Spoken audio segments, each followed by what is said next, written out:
We are here after Gamebred FC Bareknuckle MMA Junior Dos Santos taking home the inaugural Heavyweight Bareknuckle MMA Championship. And we are here to make sure that you guys get the entire card breakdown.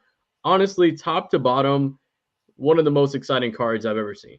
Right, I believe all but one of the fights were finishes. Right, you saw flying knees, you saw flash knockouts, you saw absolutely everything you wanted to see in what I thought was the best bare knuckle show that the promotion has put on thus far. Right, capped off by, like I said, the inaugural championship. Blake, was this your first time watching Gamebred? And if it was, how was your experience getting to experience it top to bottom for tonight's show? Jonathan Ramlakan, let me tell you something, brother. This was actually, yes, this was my first time ever watching the bare knuckle. I know Dave and Fight Bananas has been promoting this for a while now, and it is still in its utter infancy, which is why I'm glad I'm hopping on the train now. It is hard to find and hard to watch. Obviously, you and I are always on the fight cards, but it is hard to watch because you don't really know where to go. But you told me that it was on Kick. So I was able to get on Kick and watch the entire thing for free. Didn't even need to make a login or a username or anything. It was just streaming for free, which I thought was awesome. And when I hopped on for the very first fight, 7,500 people were already tuned in for the very first opening fight. So I have been looking forward to this card for a while because I have not watched anything about this. I've watched bare knuckle. I have watched bare knuckle boxing. I've watched MMA. Clearly, you and I do the show every week, but I have not gotten to see this entire beast, the deadliest show on the earth yet. So this was something that I've been waiting for probably for the last month since Dave and I had talked about it. I apologize. I was trying to get down there for you guys. Wanted to be there covering it with you guys. Unfortunately, work did not let me. But don't get me wrong. I was watching it from the get-go, brother. And let me tell you, it did not disappoint. Absolutely, this did not disappoint. And I also want to give a shout out to Dave Van Auken for all the in-ring post-fight interviews. Absolutely on the money. Also, Maddie Levine doing a great post or pre-fight show with Dave as well. That was going live. So definitely want to give a shout out to those two, and for getting me the media credential for tonight and getting to go to the fight live. So that was an awesome experience. Out of 8 fights, 7 of them were finishes. Top to bottom, was an exciting card. If you haven't experienced bare knuckle MMA before, essentially it's MMA without the gloves, right? You take the gloves off, and there's a lot more potential there to damage the hands, right? So you will see a lot of elbows, you'll see a lot of different things, like you saw a flying knee tonight. But essentially, it's the most pure way to experience MMA brought together by Jorge Masvidal, right? Inspired by Kimbo Slice, inspired by that backyard fighting. You're in the streets. There's really no rules. You just go out there with your bare 2 hands and you go win the fight. And that's exactly what we saw tonight. It really is inspired, like you said. I mean, you nailed it on the head. It is inspired by. I mean, Kimbo Slice was the one who brought. Kimbo Slice, obviously famous for his street brawling videos way back in the infancy of YouTube, and then he brings a young, I believe, 18-year-old Jorge Masvidal under his wing, and boom, Jorge Masvidal becomes a rising star not only in the backyard brawling scene but also in the MMA scene. Eventually, to go on to become not only the BMF belt title holder, but I think probably a UFC legend, one of the most notable names in the sport. So it's crazy to see how he took the thing that he got to the mountaintop of and bring it as close to the roots of where he came from, the backyard brawling, the one-on-one matchups, set it up in a trailer park, set it up in the goddamn back of a titty bar. I don't care. We're going to get this thing going, and we're going to be swanging and banging.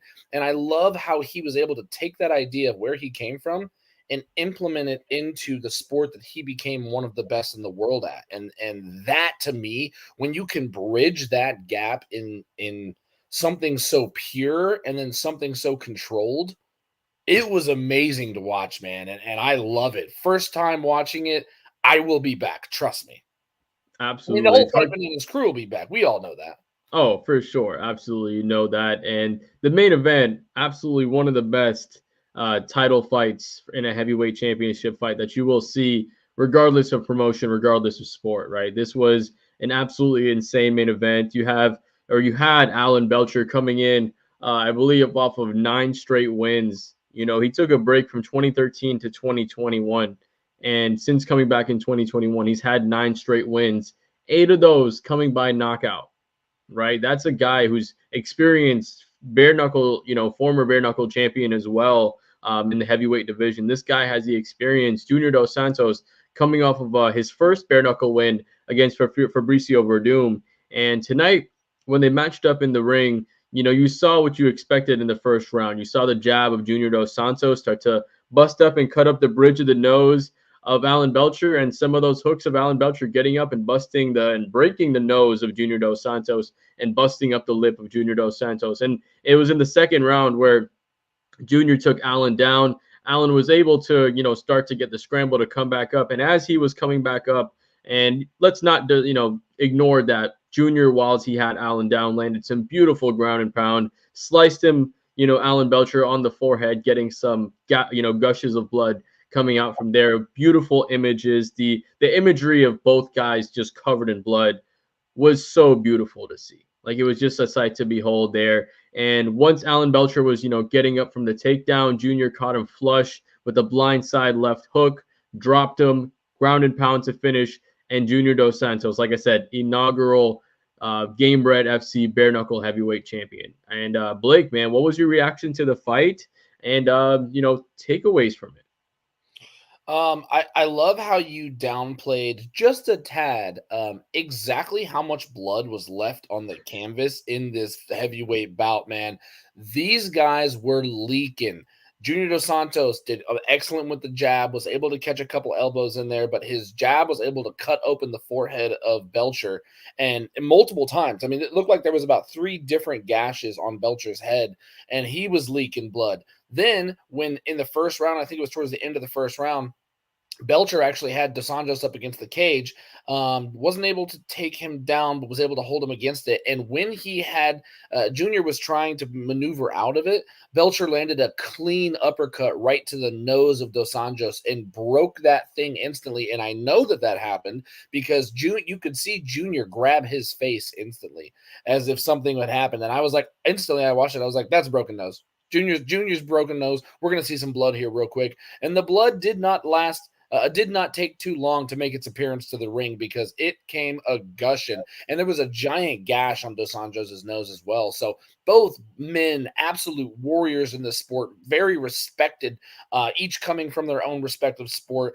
Belcher obviously being a boxer, leaving all of that to become a bare knuckle boxer. Junior Dos Santos, a previous heavyweight champion in the UFC, leaving that, coming into Gamebred bare knuckle MMA, and able to just really, I mean, this was probably, and I know me and you talked on the phone right before this, but this is not a joke. This is not something I'm saying to sensationalize kind of the premiere or really maybe the first welcoming to fans about this sport.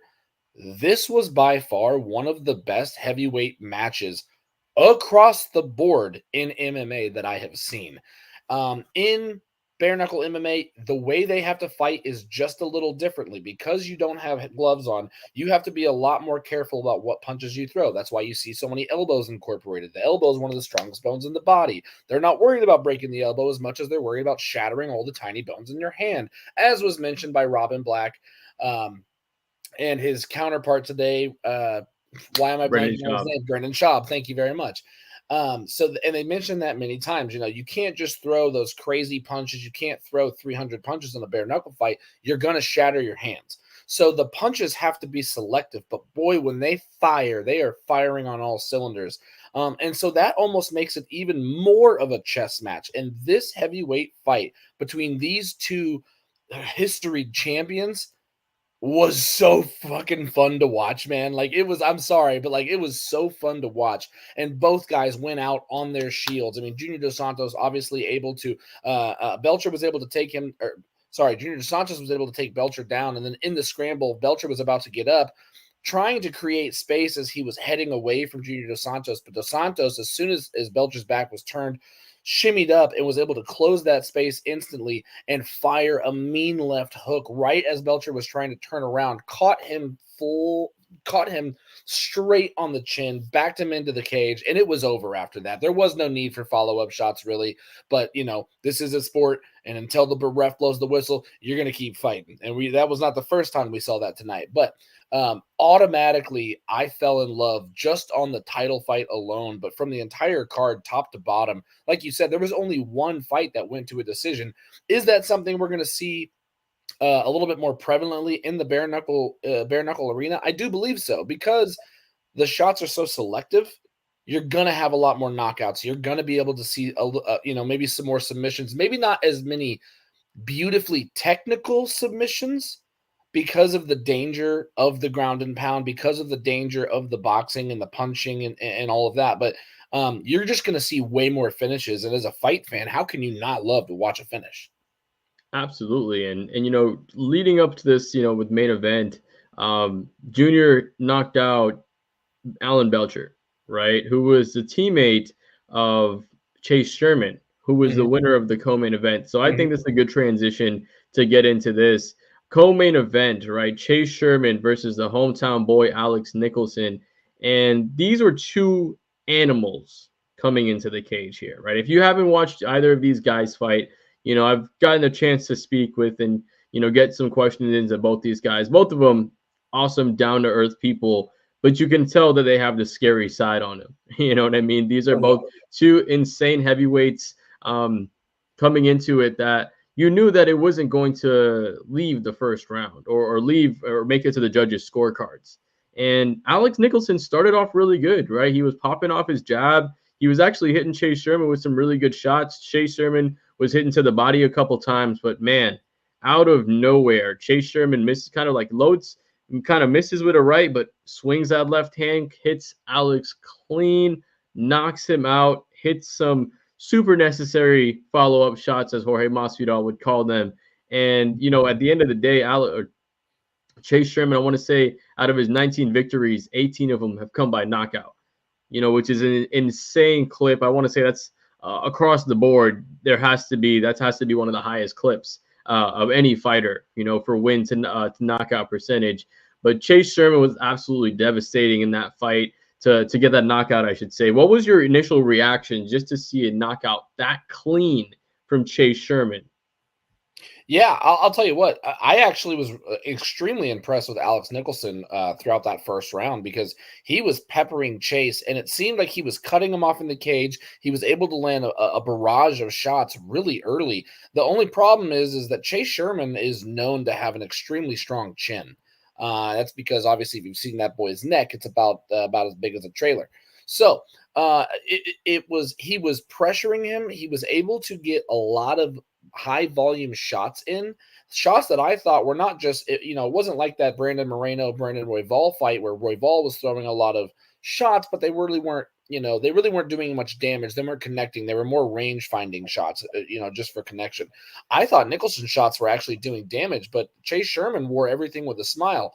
And then all of a sudden, Chase Sherman threw a quick barrage when Nicholson was backing up towards the fence, was able to distract him with the right hand. It glanced off Nicholson, but that follow-up left hook from Chase Sherman was an absolute grave digger of a shot. I mean, Nicholson flattened right back into the cage, and it took him a while to get back up. I mean, so it was really impressive on both fighters' parts. It was impressive on Nicholson to be able to come out like that. I would actually like to see these guys go back at it.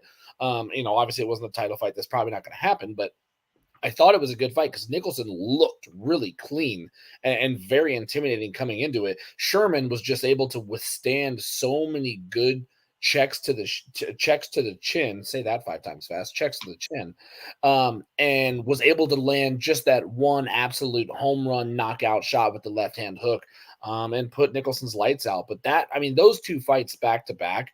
I mean, you couldn't ask for a better co-main and main event. Absolutely. And, I know that Junior Dos Santos said he was supposed to face Roy Nelson, or he wants to face Roy Nelson next. I don't want to see that fight. I want to see Junior Dos Santos versus Chase Sherman. And I know that Chase Sherman, when he was in the UFC, didn't fight the level of competition that Junior Dos Santos did, right? Obviously, when those guys were in the UFC, they were two different animals. But now with Chase Sherman, right? This is a guy that has been shown to be able to eat shots and absolutely lay his opponent out, right? He's gotten multiple knockouts clean in the bare knuckle arena. And I think that he's absolutely earned a title fight when it comes to, bare knuckle. Of course, Roy Nelson has the name, big country. You can definitely throw that together. And you're going to have two ex-UFC guys up there. But regardless, bigger name, with that. But I think Chase Sherman deserves the opportunity to build his name, deserves the opportunity to, have become the guy if he beats Junior Dos Santos, right? So I would love to see that fight happening, and I would love to know your opinion. How do you think that fight plays out? Against Sherman and Dos Anjos? Yes. I don't. Unfortunately, I know Sherman has earned every bit of that. I still think Dos Anjos still looks so good, man. I mean, I wouldn't even put Sherman in the ring with Belcher. I would have put, obviously Belcher against him. Belcher's getting the win, got the win. But I just think Dos Anjos looks so clean still. His head movement is great. His cage movement and range awareness is still awesome. Yeah, he's taken a lot of bumps and bruises over the years, but the man is what, 2 years off of being the UFC heavyweight champion of the world? Like, he's not really. Is it 2 or 3? It's about 5. Oh, he fought for the heavyweight championship of the world and didn't get it. Has it been 5 years already? Yeah, it's been a while, bro. Am I tripping? I'm so sorry. Either way, I mean, he's the one who was talking about Roy Nelson. Roy Nelson has been fighting since 2004. I knew Roy Nelson when I was a kid in grade school. I mean, the guy is almost 50 years old. He's 47 years old, and he's lost, if I'm not mistaken, 1, 2, 3, 4, 5, 6 out of his last 7 fights. The one coming against Dylan Kleckler, who, yeah, I don't know. So I don't know if I like that matchup. Now, is it got name value? Of course it does. It's big country. It's Roy Nelson. It's Junior Dos Santos. But I think Sherman has a way better shot of actually capturing that title than Roy Nelson does. Now, when you talk about it straight Sherman versus Dos Anjos, I'm still putting my money on Dos Anjos. But, it'll depend. Can Sherman, with that strong chin that we talked about, with his movement and being able to take just enough damage to wear guys out before he throws the big hammer, can he do that against Dos Anjos? I actually thought Belcher might be able to do that against Dos Anjos, and we were proven wrong. I'd love to see those guys fight again. So Sherman and Belcher wants to run it back. He called for the run back after the fight with Dave. I like it. Sherman, I think he's definitely earned it. Big country, it's strictly a name value fight. I don't think the competition level is the same anymore. Yeah, and to be honest, his fight against Alan Belcher, there was a lot of just using his weight to press himself up against him, which wasn't the most that's not what you want to see. I mean, obviously, when you're a bigger guy like that, you're not going to have the gas tank, right? But a lot of him was essentially pushing up against his opponent on that in this last fight. You know what I mean? So I would also like to see potentially Alan Belcher versus Junior Dos Santos run back, right? That was a good fight and an excellent fight. I think my prediction was I had Alan Belcher winning. So for Junior to come in and take it out was absolutely amazing. But I want to touch on a couple other fights just before we close out here, right?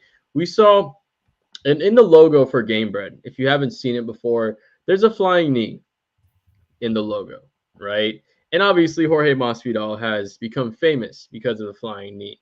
Anvar Boynazarov with an absolutely beautiful flying knee in the first round of the fight, getting a win in 13 seconds in front of Jorge Masvidal. It was absolutely insane. I was in the building. The building went wild. This was the second fight of the night, and he came out and he landed a beautiful flying knee. And it was just so surreal to see Jorge just so excited to see someone else hit it, right? I mean, you make your name off of a flying knee, you knock out Ben Askren, you hit some of those follow-up shots, you become so famous and legendary because of that. And then you go and you see another fighter do the same thing, And it was just insane to see. I asked Jorge after the fight if he believed those follow-up shots were necessary after the flying knee. Obviously, his response, they were super necessary. Blake, I know you had some background on Anvar and this fight as well, because you were watching from home. So you got the commentary, you got some over the background, or just some of the stories of some of these fighters as well, right? So initially, reaction to the flying knee and, just thoughts on the fight overall. The fight overall didn't last long, so there wasn't a whole lot to break down. I know coming into it, Anvar Boynazarov, he was the guy that when they started telling this man's story, my jaw kind of hit the floor. This man, and again, first time watching it, first time hearing the story, I'm probably going to get a few things incorrect, but I know the premise of what the story was. This man essentially was in jail at a very young age. I believe he was 20 years old, 19 years old, in a Filipino or in Bangkok or something.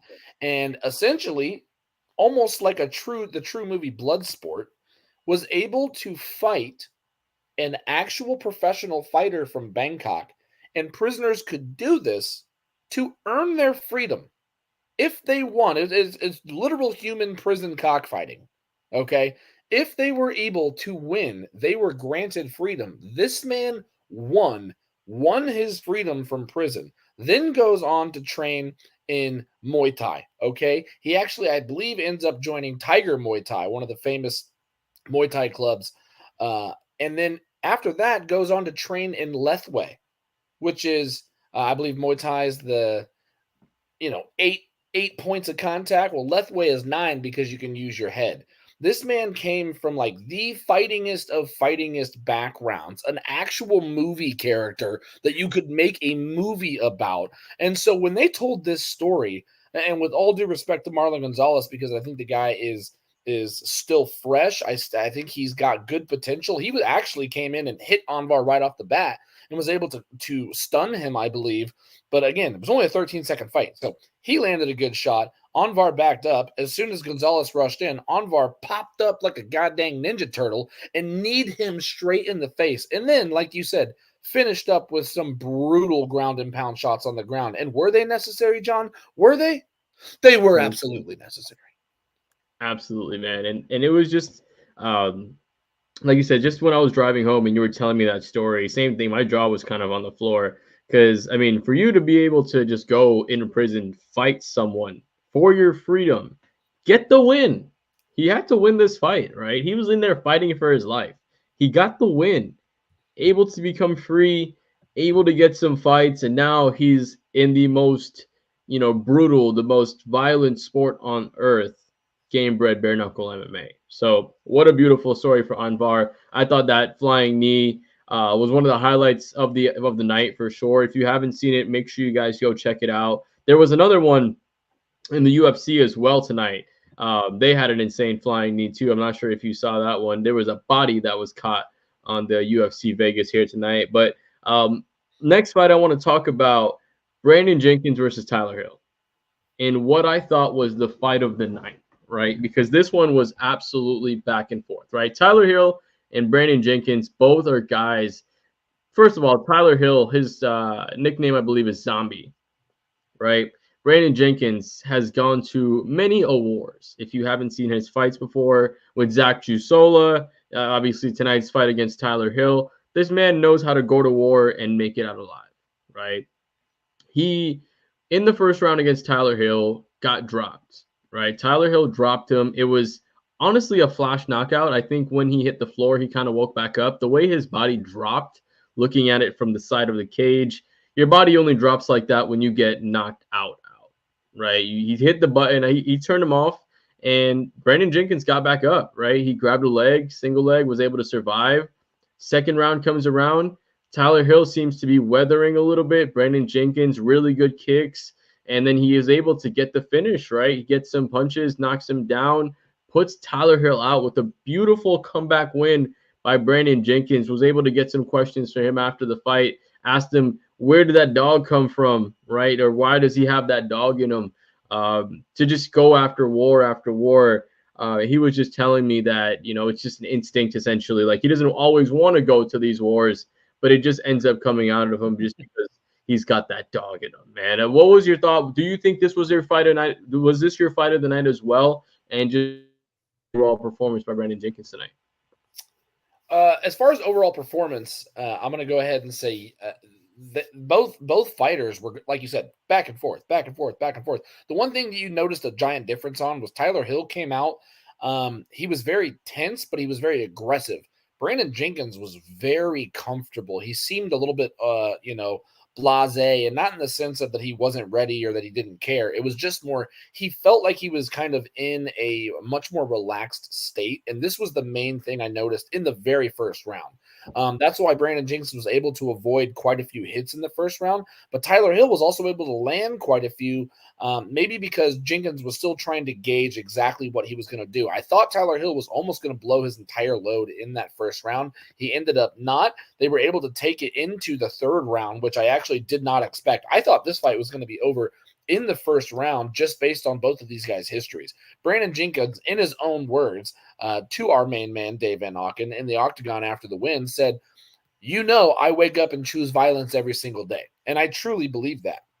I mean, both guys have great stories. Brandon Jenkins has been in some ultimate battles. Tyler Hill has battled more things in life than I would wish on my worst enemy and still come out on top. I thought both of these guys went to absolute war. Obviously, Brandon Jenkins was able to get the win in the end, but this was a great fight. Am I going to give it fight of the night? I don't. I think I might have another one, but this was definitely either tied or my number 2.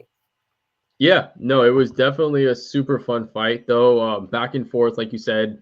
After when you get dropped in the first round and you come back and win a fight, I think that just shows to the mental fortitude of someone, right? These fighters go out there and this is the hardest sport in the world, and you add an even harder layer of taking off the gloves to make this sport even harder, right? So shout out to Brandon Jenkins, shout out to both these guys, shout out to every one of the people that fought on this card tonight because they're out there putting out absolutely their body on their line for our entertainment, like Alec Nicholson said.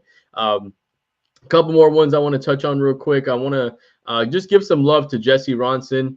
Absolutely beautiful victory, getting the submission win versus Anthony Njokuani. I got an interview with him after as well. He was super cool, class act as well. But dominant from start to finish. That fight ended in the first round. This was 6 first round finishes. And he says mentally, after, taking some losses in the UFC, coming back and refocusing and finding that mental edge, 6 wins, first round finishes, each of them. The man's putting together quite a run here. Thoughts on the fight real quick? And do you think Jesse Ronson would make a good addition to come back? Because this was his first time in Gamebred FC, right? Do you think we see him again in Gamebred? Oh, I would absolutely 100% love to see him again in Gamebred, because what he did was, I believe he was only one of 2 submissions on the card tonight, but his submission seemed so seamless. Like it was the transition from the takedown to getting the arm triangle, or I'm sorry, not the arm triangle, the Kimura, which, by the way, as soon as he got a hold of it, he cranked that thing with a vengeance, and there was no way Njokuani was going to get that arm back. And I believe, was it a verbal tap out? Yes, it was a verbal tap. Yeah, he couldn't even use his other arm, so he had to be like, all right, tap, tap, tap, tap, tap, tap, tap, tap. I thought it was great. So, yes, I 100% would love to see Jesse Ronson on another card, because I want to see him go to war with some other guys that might use a little bit more of the grappling in this bare knuckle sport, because I think that's the one thing that you're going to see you're not getting as much of. But when you do get it, I think you have a lot of big chances for submissions because of how deadly the ground and pound can be when you don't have gloves on. So I'm very excited to see him back. I really hope Jorge Masvidal brings them back into the next card, or not the next card, obviously, but like into any of the future cards, because I thought his performance I was just much more impressed by the way his seamless transition to that Kimura happened, and I want to see more of it. Yeah, I think to your point, when you have the grappling and you don't have the gloves, you get a much better of a grip, right? You don't have to worry about the gloves getting in the way or anything like that. So when you do get on the ground, like you saw with, TJ Brown getting the arm triangle as well, Yes. you saw the Kimura in this fight, right? You have the opportunities there because also those short punches, those elbows to the face, they're going to do a little more. They're cutting, they're slicing, right? They're a lot more, they matter a little bit more when it comes to the ground and pound with that side of things. Final fight I want to touch on is the first fight of the night. And this was a very smart move by Dean Toole and the matchmakers there at Gamebred FC because Joe Penafiel is an Orlando. He's a Central Florida guy, works in Winter Garden, which is literally 10 minutes from 15 minutes from me, right? So, he's a guy that had the hometown crowd coming in, and I think they set him up with a perfect opponent.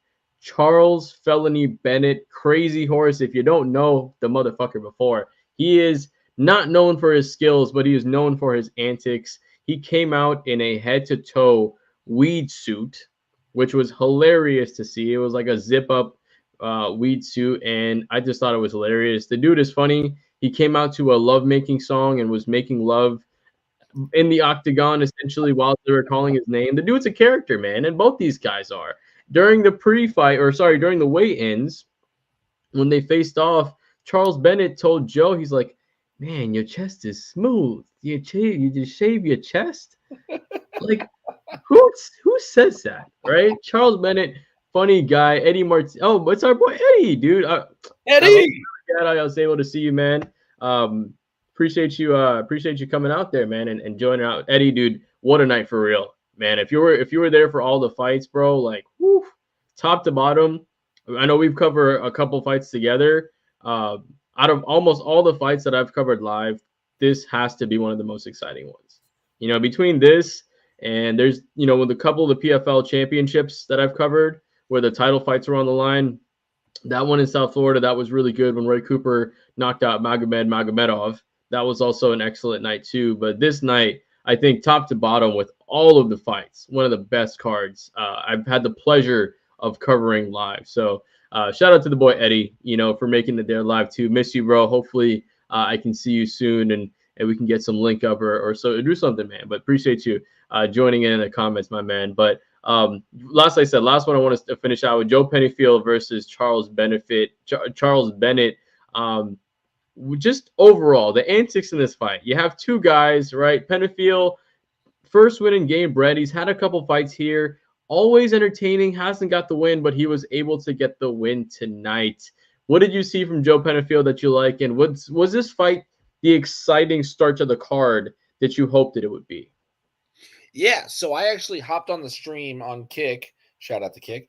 Right as these guys were walking in. I know you and I were talking right beforehand, and you gave me the link, so I hopped in. And this was the first fight. And so I was actually worried that I had missed anything.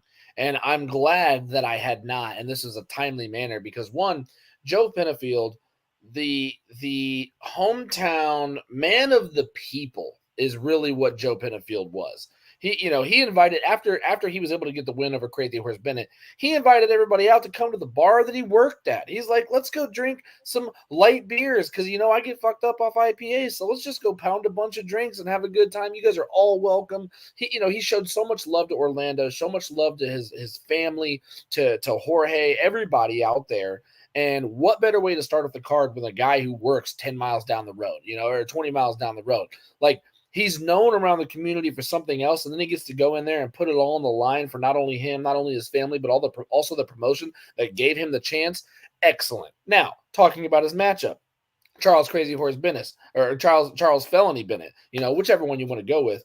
Charles Bennett is probably somebody you'd maybe consider an anti-legend in the game of MMA. Not an anti-hero, but an anti-legend, because again, he's not really known for his overwhelming skill, but the man's antics are awesome.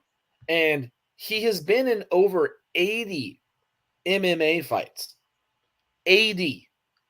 That is insane alone. That just goes to show you that this man does not care. He will wake up any day, Saturday through Sunday, Monday, it does not matter any day of the week. This man's like, I'm game and let's go. And I think that kind of attitude as well as the person that he is exactly the type of person that Jorge Masvidal has preached about these types of fighters in Gamebred Bareknuckle MMA. Because he's talking about the 1% of the 1%, the guys who wake up and it does not matter, they're ready to bang. They're not going to worry about, oh, training camp didn't go really well. Oh, it's third round and I'm up by 2 rounds, so maybe we'll just take it easy. He's talking about guys that either want to come out for blood or are crazy enough to do something stupid in the ring that might get them the win. And I think this man right here, putting Joe Penfield up against Charles Bennett, it's kind of a battle of the two stories. And actually, I thought Bennett was doing a really good job, and I told you this on the phone.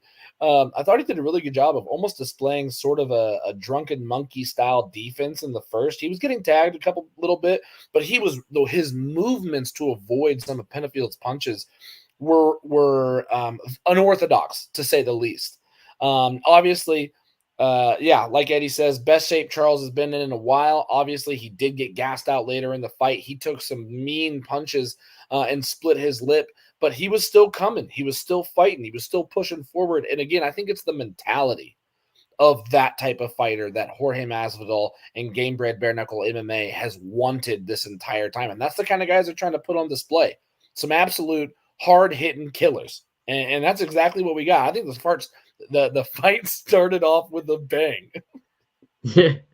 No, absolutely. I think the card, with both these guys, right? Charles Bennett, like you said, started off really well, in my opinion, too, right? He almost had like that Bobby Green. Like you saw both these guys hands down, heads up, right? It was like Bobby Green versus Bobby Green in there with both these guys hands down, like just moving their heads, like really good head movement, right? They have a good sense for where the punches are coming from, right? But the problem is when you get tired, you can't move your head as fast, react as fast, and then you start getting tagged. That's what happened.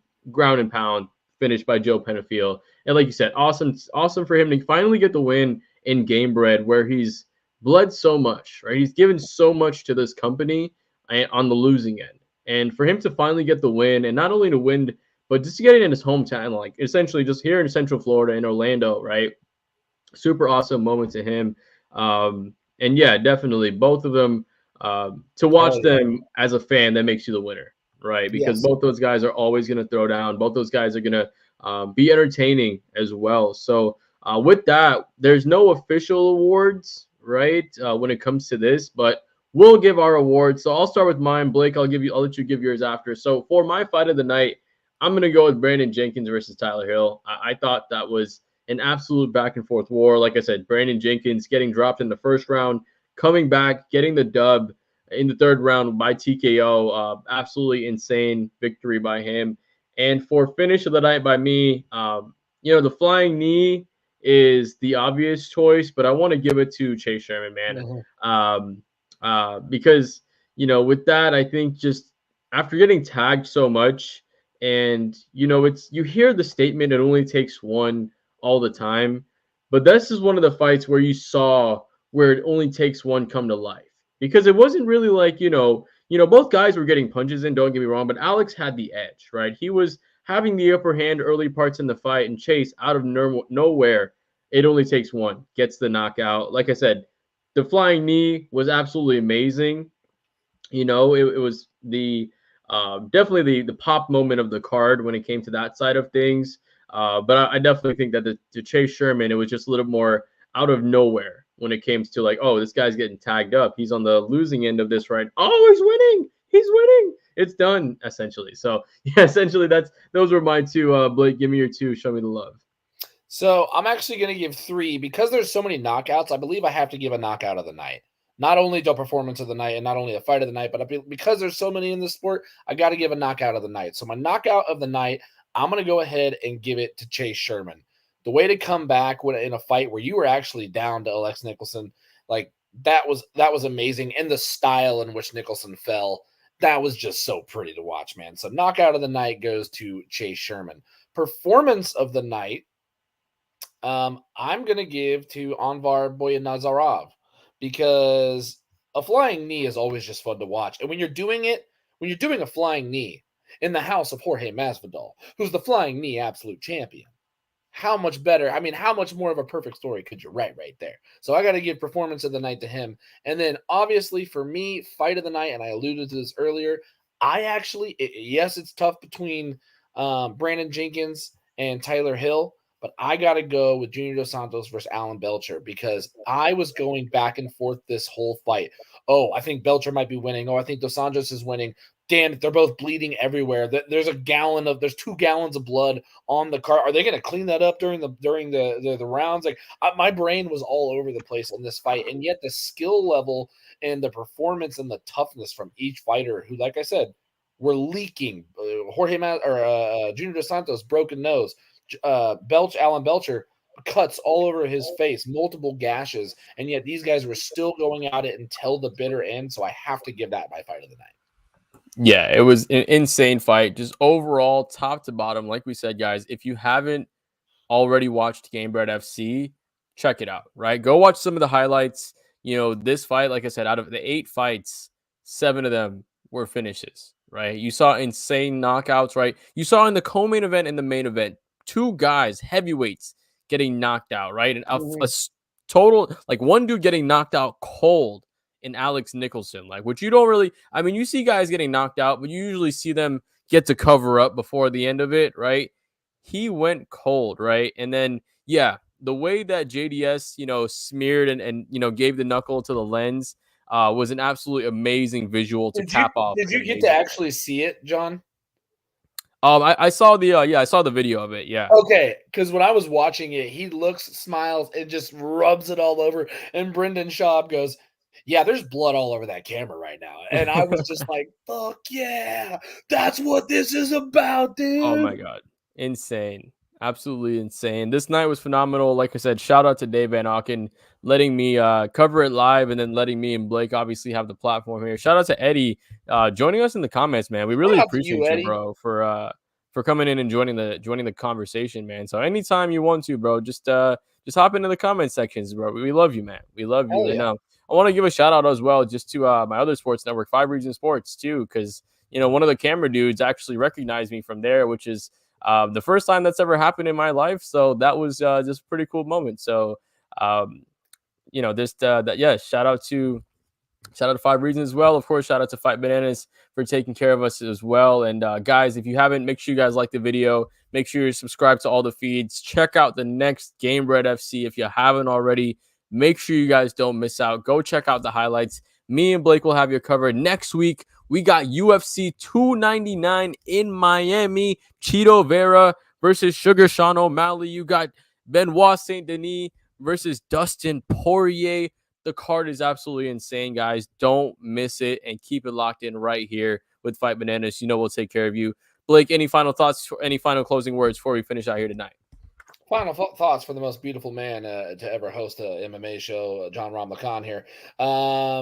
Final thoughts was just I'll be back. Like there is no way that I can't not, after watching this card and this being my first introduction, I will be back. And Eddie, just before I sign off, who do I got? I love both those guys. I love Sugar Sean O'Malley and I love Chito Vera. I think they're both some of the deadliest guys. But I'm gonna go with my heart and probably not my head. And I got to put the money on Sugar Sean, baby, because I think he's a sniper. And after what I saw he did to Aljamain Sterling, I got to stay rocking with that train, man. Yeah, and they say that when you become a champion, you automatically become 15, 20% better. There's some number they say once you become a champion, you become a little bit better. Obviously with the fight against him and Chito, the first one, the leg kick is, the leg kick knockout. That's something that's current and something that's very used in today's MMA sport. But I would have loved to seen how that fight would have gone if he would have been able to, or if that nerve didn't go dead on his leg. Yes. Right. If he was able to even maybe just adjust, because Sean can fight off both stances. Right. So maybe if he was able just to adjust, I want to see that fight. I think that fight ends in finish, but I do think that we see 2 or 3 rounds before we get to that finish. I do think that we'll see, Chito load up. Chito does really good, or does something where in that first round he's downloading information and then he uses it. Right. He's one of those things. But I can see both guys winning, but I think Sean is going to be the one that's going to be able to get it done. But yeah, appreciate you for giving us some more things to talk about there, Eddie. But Blake, my man, appreciate you for watching us, for watching Gamebred and actually being able to do the show here tonight, dude. I really appreciate that. And like I said, guys, if you haven't already, make sure you guys like, follow, and keep it locked in right here because we'll have you covered. So y'all have a great night, and we'll see you